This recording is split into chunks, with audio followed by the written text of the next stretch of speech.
স্বাধীনতার পর বাংলাদেশের ইতিহাসে এত বড় বাজেট কখনো উপস্থাপিত হয়নি।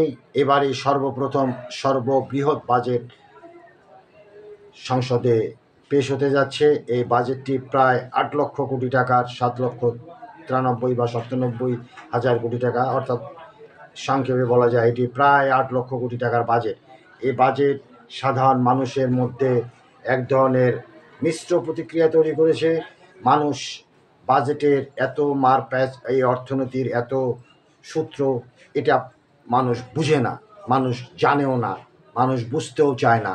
মানুষ জানতে চায়, মানুষ বুঝতে চায়, মানুষ দেখতে চায়, মানুষ অনুধাবন করতে চায় দ্রব্যমূল্য বৃদ্ধি হচ্ছে না, বরং দ্রব্যমূল্য কমে আসছে। এটা মানুষ দেখতে চায়, এটা মানুষ বুঝতে চায়। মানুষ দেখতে চায় তার ৩টি সন্তান বেকার রয়েছে, আগামী বছর বাজেট পেশের পর তার একটি সন্তানের কর্মসংস্থান হচ্ছে। মানুষ দেখতে চায় আগামীতে স্বাস্থ্য ব্যবস্থায় যথেষ্ট উন্নতি সাধিত হয়েছে, ওষুধের দাম কমে আসছে, এটি মানুষ দেখতে চায়। মানুষ দেখতে চায় শিক্ষা ব্যবস্থার উন্নতি হয়েছে, শিক্ষায় ব্যয় কম লাগছে।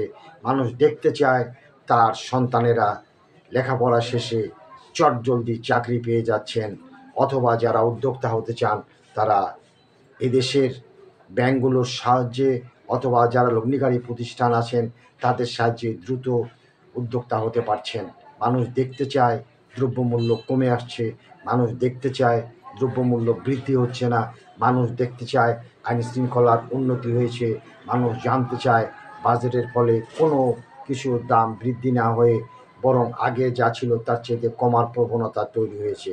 উল্টোটা যদি হয়, মানুষ যদি দেখে বেকার সমস্যা বৃদ্ধি পাচ্ছে, মানুষ যদি দেখে শিক্ষা ব্যয় বাড়ছে, মানুষ যদি দেখে দ্রব্যমূল্য বাড়ছে, মানুষ যদি দেখে চিকিৎসা ব্যয় বাড়ছে, মানুষ যদি দেখে ওষুধের মূল্য বৃদ্ধি হচ্ছে, মানুষ যদি দেখে নিত্যপণ্যের দ্রব্যমূল্য ক্রমাগতভাবে বাড়ছে, মানুষ কিন্তু হতাশ হয়ে যাবে। আগে মানুষ যেভাবেই হোক পেরে উঠেছিল, এখন কিন্তু আর পারছে না। মানুষ একেবারে তার সর্বোচ্চ খুইয়ে এখন একটা যাচ্ছে তাই অবস্থার মধ্য দিয়ে, টানপোড়েনের মধ্য দিয়ে দিনাতিপাত করছে। কাজের সরকারের সংশ্লিষ্ট মহল তারা শুধু উপর মহলের কথা চিন্তা করে বাজেটে দ্রব্যমূল্য বৃদ্ধি হোক বা অন্যান্য ব্যয় বৃদ্ধি হোক এবং তার উপর থেকে ট্যাক্স আদায় করবেন, এটি কোনো ভাবনার বিষয় হতে পারে না। বিশেষ করে সাধারণ এবং মধ্যবিত্ত, নিম্ন মধ্যবিত্ত মানুষের কথাকেই বেশি করে প্রাধান্য দিতে হবে এই বাজেটে।